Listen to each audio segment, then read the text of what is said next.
Okay. Um, you're probably wondering why I'm making this video. Well, while I was browsing, getting ready to record some more SCP, another SCP video, and another Pokemon Go video, I came across this, and I feel as though in my heart I had to talk about this, is because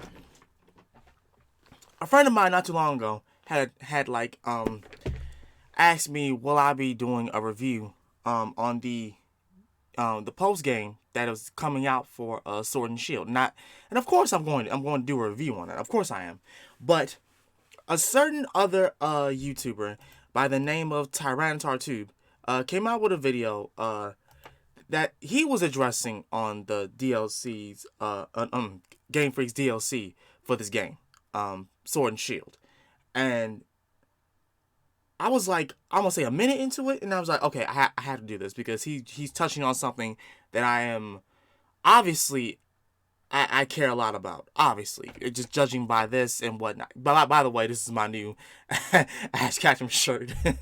But yeah, so I felt as though I felt the need to do this, and we're gonna do this right now. This is his thoughts on the Game Freak's DLC, for Sword and Shield. All right.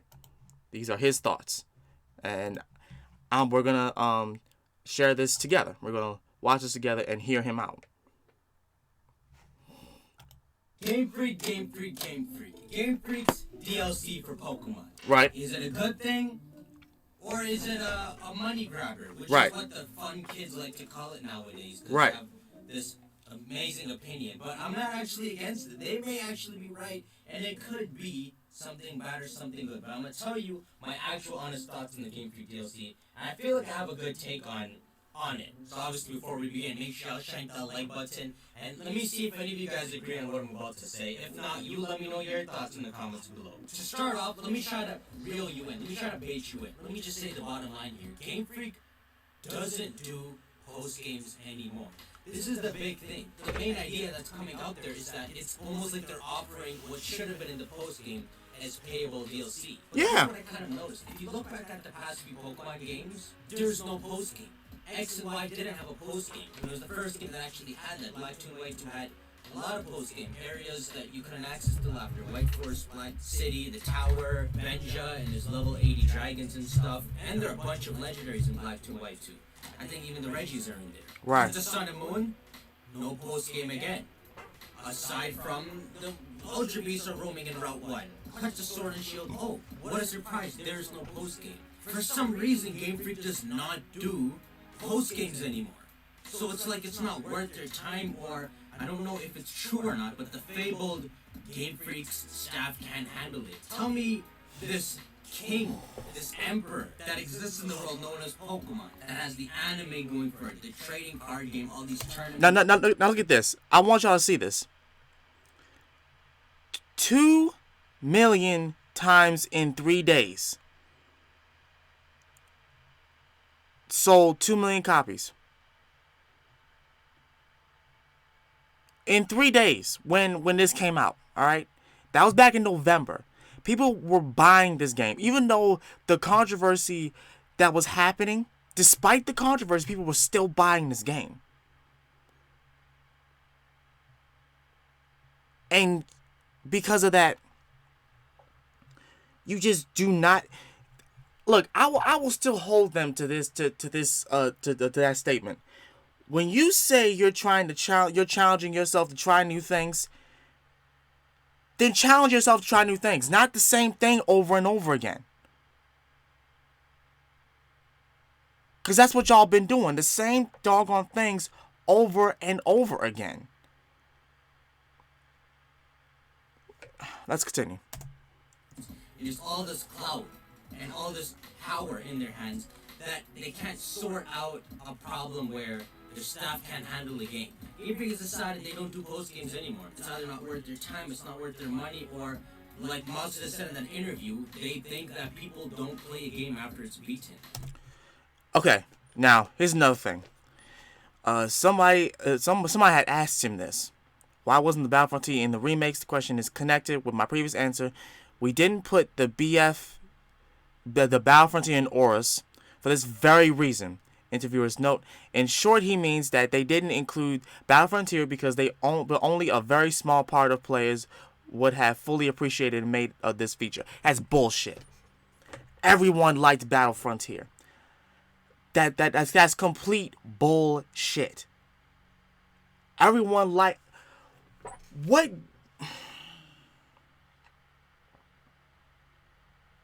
They really think that no one wants post game after they think no one plays a game after it's beaten.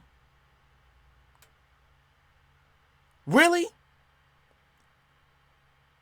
When I played Spider-Man, the whole time I was hoping for DLC, and it came and it was the best thing ever. Stuff with Call of Duty, that obviously post game. Other games like that post game. Since when has a concept? Well, people don't like post game anymore, so we're just not going to include it. When has that ever been said? When has that ever been said by the people who are buying this shit, who are buying these games? When has that ever been said? No one has said this. Y'all have just literally made something up.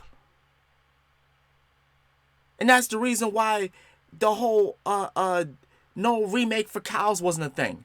No post game for Kalos, no post game for X and Y was a thing. Now we know why. We now know why there was no post game for Sun and Moon. We now know why there's no post game for Sword and Shield. When you literally could make a post game of us going back to Kalos. And I will say that over and over again. I don't care how many people get tired of it, of me saying it.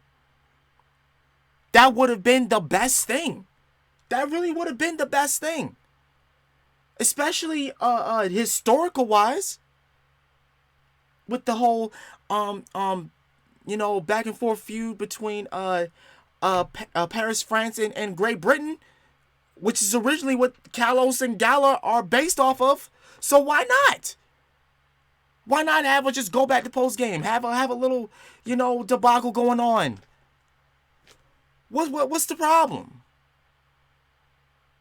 What is the actual issue? There is none. There's no issue. There's no issue at all. And I guarantee you, it's sad to say this, but I guarantee you the post game that they're making, well, not the post game, but DLC that they're making for Sword and Shield is not going to be all that good. It's not. I got a feeling it's not. I have a feeling, because right now they're trying to get people to still play their game, even though there's nothing else to go by, because you didn't make anything else with it. And the whole aftermath of you beating the league and all that was just pointless. Me going to each gym all over again and battling max raid battles, really? That were honestly easy. I swept through that so fast, it wasn't even funny. It wasn't even funny. And don't get me started on those whole twins that were just pointless.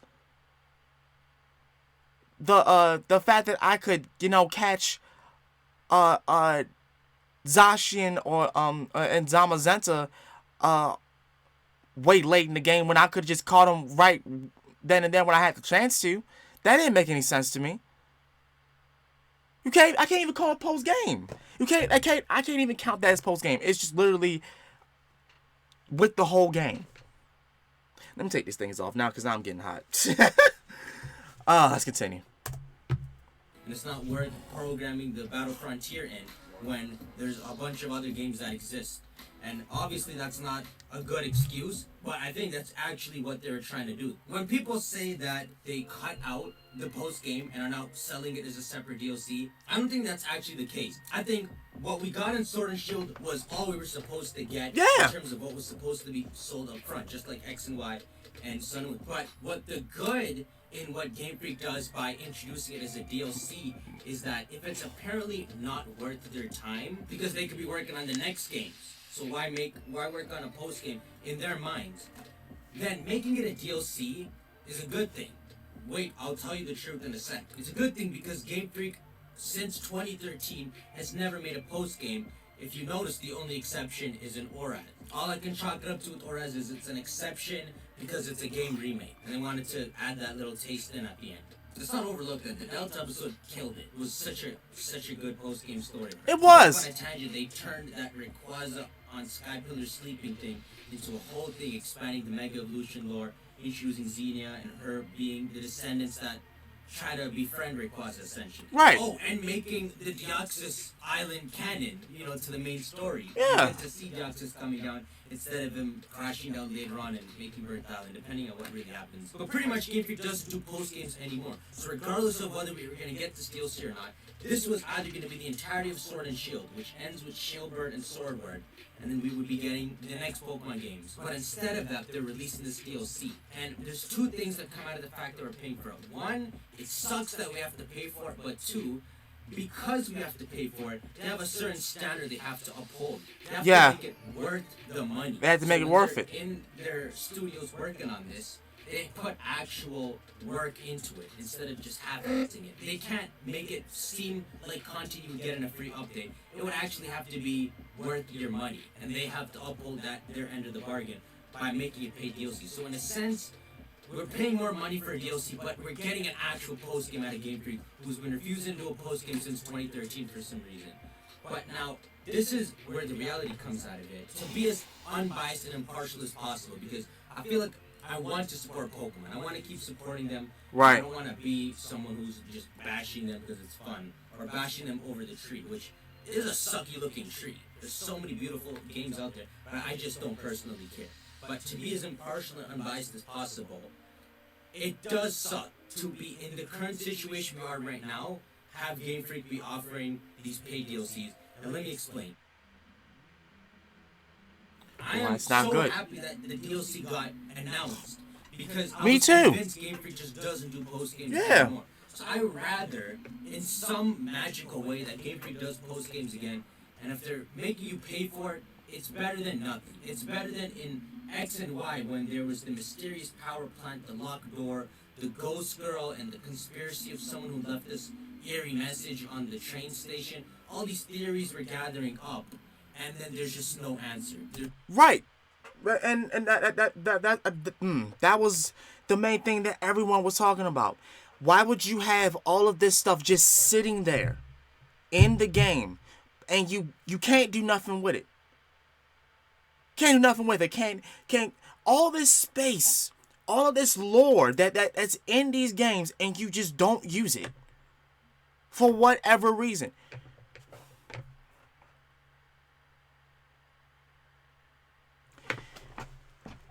I'm gonna fucking say this shit right now. And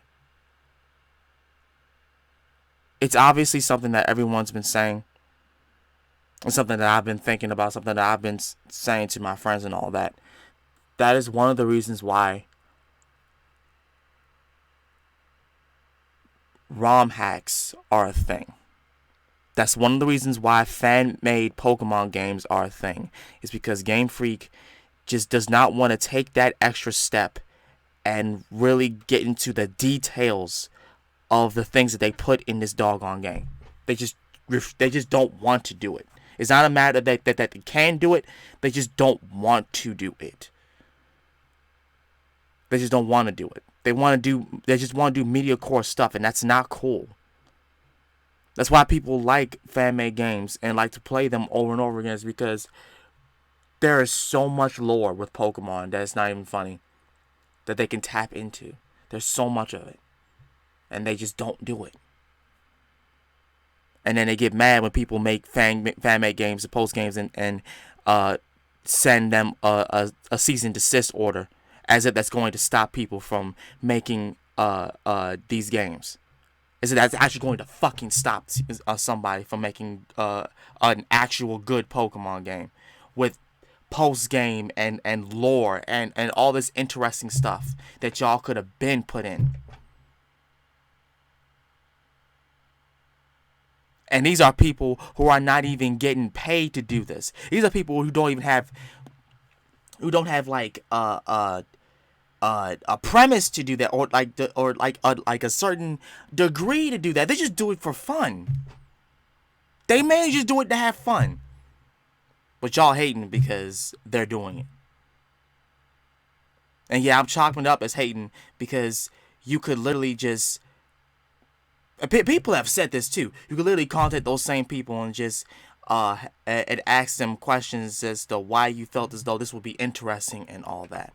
You could have literally did that.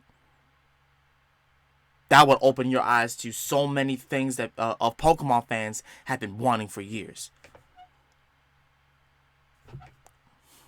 There's no answer to any of those questions. In Sun and Moon, we formed all these theories again, and it just didn't get explained. There's so many things we're speculating, even in Sword and Shield. The little ghost girl who's like time traveling or something. What Eternatus really is. As well as when you read the Pokedex entries for Zacian and Zamazenta, there's seemingly a girl and a boy that got their Sword and Shield from like a grandpa who had both the Sword and Shield, is what we can apply. So imagine having all these speculations and theories and ideas, and you're never just going to have the answer. Yeah. I love theorizing regardless of what kind of story it is. So I'm always pissed when Game Freak just doesn't answer the question and the next games come out. So it was a godsend that somehow the game is going to be able to continue past its release date.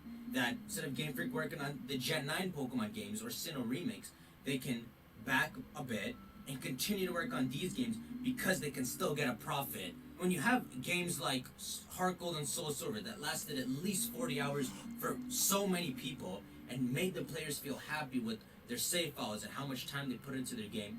When you went from that, which was $40 Heart Gold and Soul Silver, yes, to Pokemon Sword and Shield, which in Canada is $79.99, there's just something not right. Something very obvious that's not right. And I don't know if Game Freak clearly knows, right? This DLC is a godsend, but I think that people have the right to be kind of pissed at this DLC. Of course. Let me explain it like this. So the Sword and Shield post game with Zacian and Zamazenta, let me start with this, was good. I did like it. But in my eyes, compared to the rest of the game, it wasn't given proper passion. It felt like the last thing they worked on in the game before they released it. The least that they should have done in that post game was Shieldbird and Swordsbird should have had this custom royal theme, considering they're, at least blood-wise, the descendants of the people who the statues are made of. Even if they suck, and they have strong Pokemon because they bought them, it needs more finishing touches, or it feels lifeless. Imagine taking out Xenia's theme in the Delta episode. You know how much flavor that one theme added? That's so much fun in Sword and Shield. Making Hop the first rival, excluding N, to get a legendary Pokemon, and literally rise to being one of the two current versions of the heroes.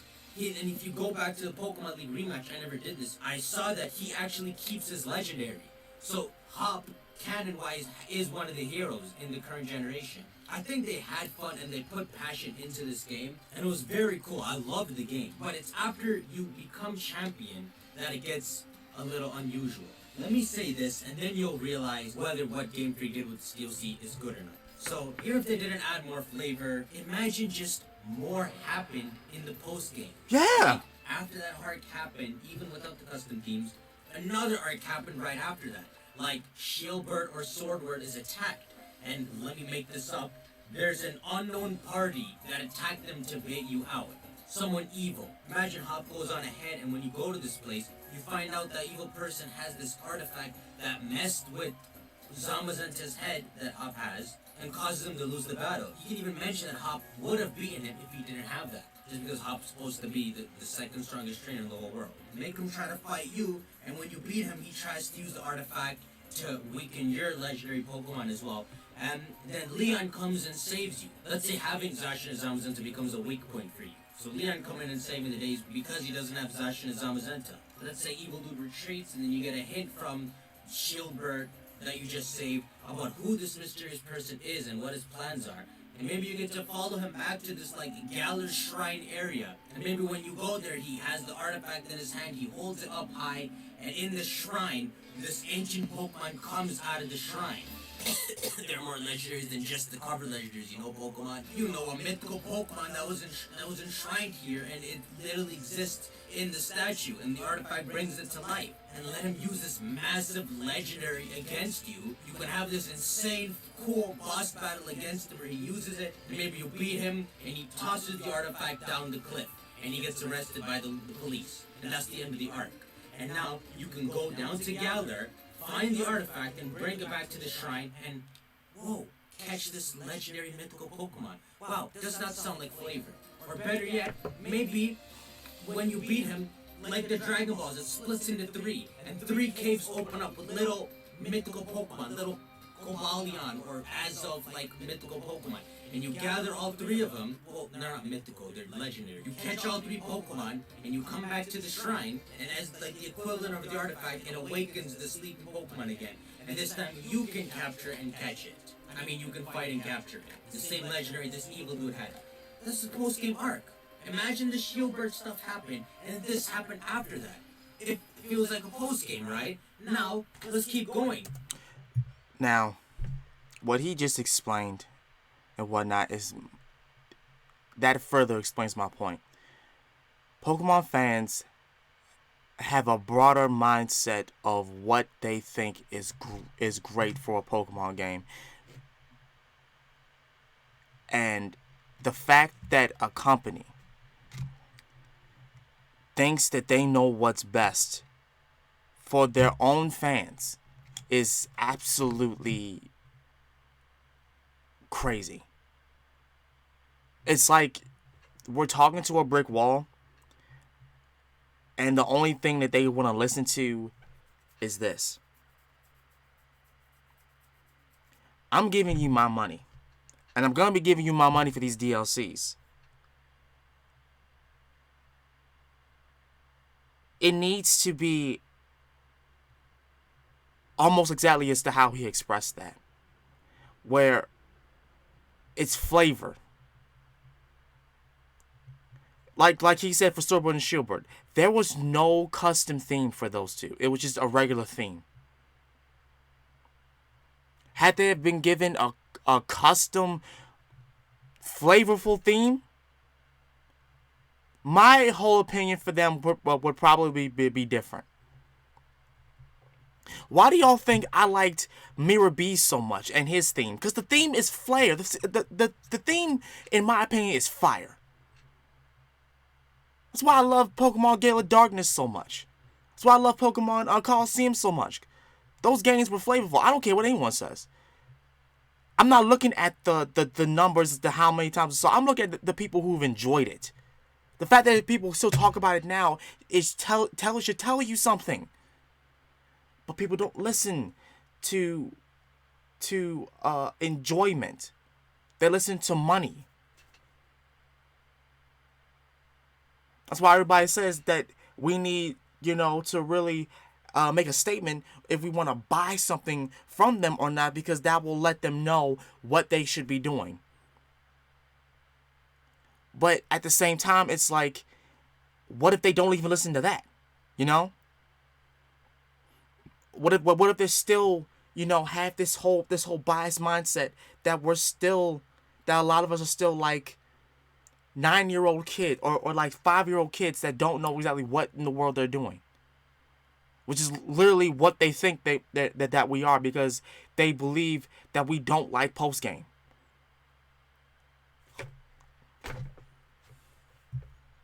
What about like 3 caves around the region that open at certain times? Like, the weather caves that open in Hoenn at certain times. A Kyogre and Groudon cave open, right? Maybe a cave opens around 3 different spots, and you can find Raikou and Suicune in them. Post-game legendaries are a thing, Yes! Like the Reggies and Black 2 and White 2, the legendary birds and Platinum. Let's go even further. Imagine if you explore the Galar region, you can find Professor Oak standing in places, an Easter egg, and he tells you about a phenomenon in certain areas, or gives you tasks telling you to go check out places for him, and maybe you find certain rare Pokemon there, or after you do all 5 tasks, he thanks you and goes back on his way home but gives you an item. You can't imagine Professor Oak like standing in these weird places you can explore. Maybe one in the wild area, maybe one in the slumbering wheel. Who knows, maybe the item he gives you opens up a new cave where Mewtwo can be found. Oh, what's that? Mewtwo again, the idiots say? How about there is no post-game at all? Yes, I'll take Mewtwo again. It's not about Mewtwo, it's about the content. All of this is content to play. Mewtwo became a raid event anyway, so don't say, no Mewtwo again. And Mew is in the Pokeball Plus again, so don't say no Mewtwo again. Besides, I said Mewtwo because it relates to the vibe you get from Oak. It's Kanto, and Mewtwo likes to hide alone in caves. why can't Mewtwo hide in a cave? Just coincidentally, after you do this whole quest. There's deserts all around Galar. You put a Victini event in black and white. You tell me you can't put a Hoopa just there? Right. Because Hoopa's deck Right. leading to the desert. Fine, Hoopa's a mythical. Leave that around. On top of all this, imagine if in Pokemon Sword, you can rarely, almost like the legendary beasts in Johto, find Tornadus in the wild area and Thunders for Pokemon Shield.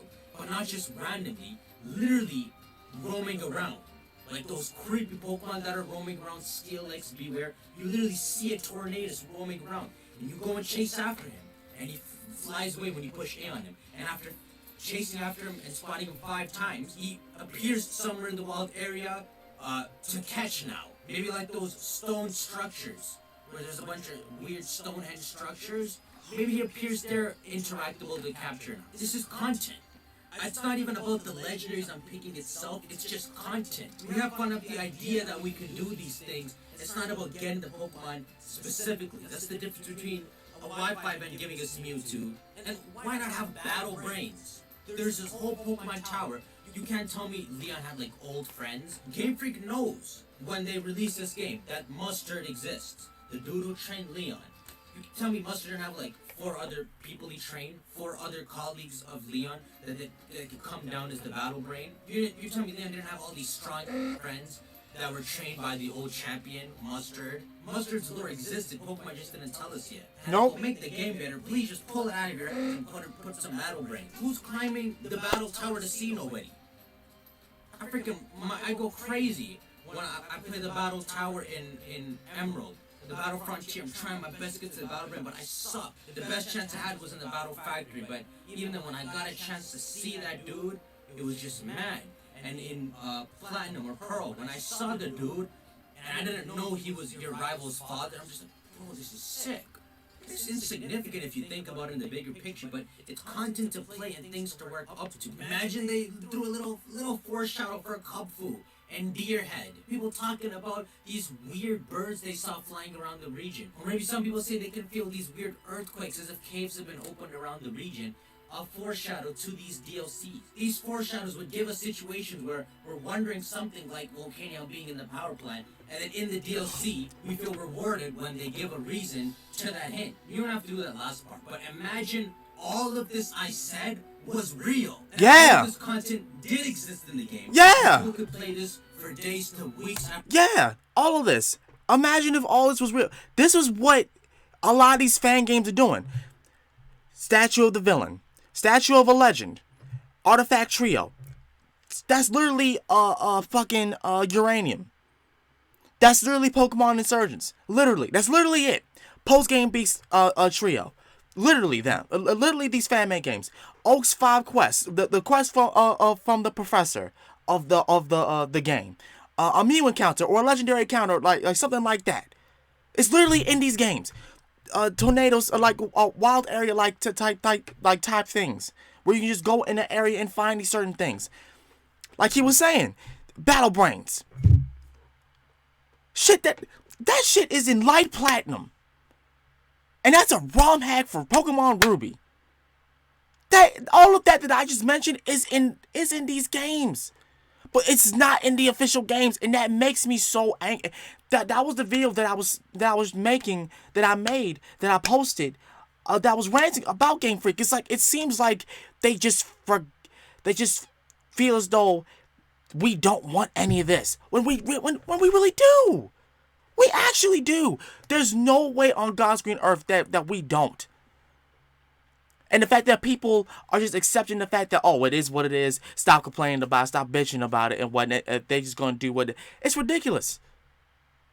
That was a whole argument between Pokemon fans before Sword and Shield came out.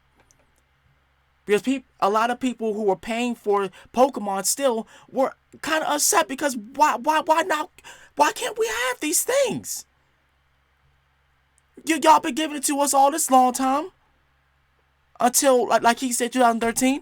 Why did y'all stop? Why did y'all stop? It's clearly that we love it.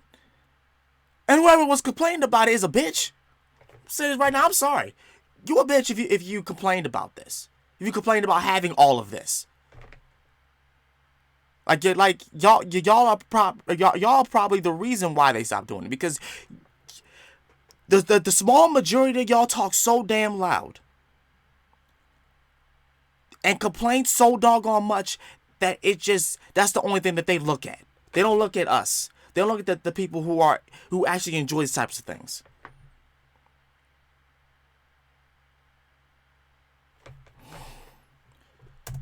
After becoming champion, people could be proud of their save files and continue to actually play this game. And then January of 2020 hits, and they show these DLCs. See, this entire thing just sounds like a fantastic game. It get high ratings, and the idea that they announced these DLCs and are adding even further content would be absolutely mind-blowing. Pokemon would literally be getting Game of the Year, bro. But no, they're doing the Borderland. Everything I said does not exist. Right. Come back to reality. Snap, oops, there goes gravity. None of that happened. None of that is real. Remember, now realize what we did get in the games, and that these DLCs are coming out. I truly do not know if it's actually this hard to make the new games. If it's so hard that all of this truly cannot be done, there's a problem here. Because you've upgraded the price to $80 Canadian in my currency here, and you're just asking to get angry fans. Yeah, you're asking for it. Trying my best to support you. But you're asking to get all these groups forming about how they're so pissed and they're calling Gamefreak greedy. You're asking for it. I want to call them idiots because a lot of them just like to have stuff to criticize. But they're right in some of their criticism. Yeah. So you've upped the price to $80 Canadian, but the content, is there something wrong with the content? If you don't realize what the right choice is to make, you're going to tarnish the name of Pokemon. See, imagine all of this was real, and we're enjoying DLC season all the more, waiting for these birds to come, Reggies to come, and add even more content on top of all of this. What I said wasn't actually much, if you think about it. It wasn't. From a designing point of view. It wasn't at all. But in terms of how hard it is to make an Pokemon world, he just stands in different parts of the game. How hard is it to have tornadoes roaming in the game? Since you made the game, it's easiest for you to do this, to just do these tasteful things that make an actual post game. And these are your own patterns that I'm throwing back at you. And then even past this, when 2021 comes, and we're anticipating the next title is getting revealed, well, no, yo, Gamefreak is throwing juice in these titles. There's a full game, there's full post game, and they're starting to do DLCs now. It would add all the more hype. You'll look back and be like, yo, Sword and Shield were juicy games, were fantastic games. These 2021 titles are going to be insane. You don't want to keep doing borderline crap Gamefreak because the fan base deserves better, and the hype that Pokemon is deserves better. You're using the hype of Pokemon's name and then giving this product. Your own legacy deserves better. The anime, TCG merch, and Japanese spin-off shows all depend on this. Yes. Why can't it be just a massive banger? You can charge money for the DLCs. Like I said earlier, it makes it an incentive for developers to not be able to be lazy and have staff to make something worth paying money for. But make a full-fledged game first, and so that this actually feels like a DLC, like downloadable content, not the rest of the game, or not what was missing from the game. So you let me know what you think. What are your actual thoughts on this? I have so many other things that Gamefreak is not doing that I want to talk about in a video, but this just ain't the video. Things that if they did would just blow people's minds, and is the actual transition they needed to make when they went from 2D Pokemon to X and Y to now. Right. So it's supposed to be 3D Pokemon on a total different level. The things they're missing, I know what they're missing. I've made a whole list of them, but this just ain't the video to cover it. But you guys let me know your thoughts, where you stand on this. I try to be as impartial as possible. Listen, I'm gonna support Game Freak. I'm not gonna be a yes man, obviously. Right. But I like to just at first enjoy what they're giving, enjoy what they And try then to critique. us, and then take a critical stance. Yeah. After. I Yeah. can say I enjoyed Pokemon Sword and Shield, but as you can see by what I've said in this video, you can see the big problem with content in terms of that game. Clearly. Of course, shank that like button if you enjoyed. Share this around. All right. Yeah. Everything that he just said was right. Everything he just said was right. What is going on with this? Okay. Yeah. Everything that he just said was the complete truth. Everything. Everything that he just touched and said is the complete truth. This game alone is the thing that everything else is riding on. Because right now, people are loving the anime. Right now, people are enjoying the card. I don't know if they're enjoying the cards. I don't know. But as far as I know, people are enjoying the anime, even though some people are bitching and whining about it, about Ash not having like a Gen 8 team or whatever. Like I said, those people they're dumb. They're dumb. Just go. Anyway, this this further proved my point that I'm not the only one who feels this way. That further proved my point that I am not the only one who felt that way about Pokemon Sword and Shield before it even came out. Because I already knew what was going to be happening. And to my surprise, there it was. Even though I enjoyed the game. I enjoyed the soundtrack. I enjoyed all of that. There were things in that game that could have been there, but they just weren't. And yes, I didn't say everything that was missing, but I said what I felt what was missing. He just further gave more detail as to what else, could have been in there. And it's everything that I was talking about. So with that being said, let me know what y'all think down below. Go support this man. This man is named Tyranitartube. He's been on YouTube for a while, talking about Pokemon, doing Pokemon videos. If you know about him, by all means, keep watching his stuff. As such, this is Master Ryo Sakurai. I want to talk to you guys. What do y'all feel? Because I have a feeling I'm going to get a lot of comments talking about this within the past few weeks. Because some people comment after like a few days when my videos come up. But it doesn't matter. I'm fine with that. Yeah, I'll see y'all later. Peace.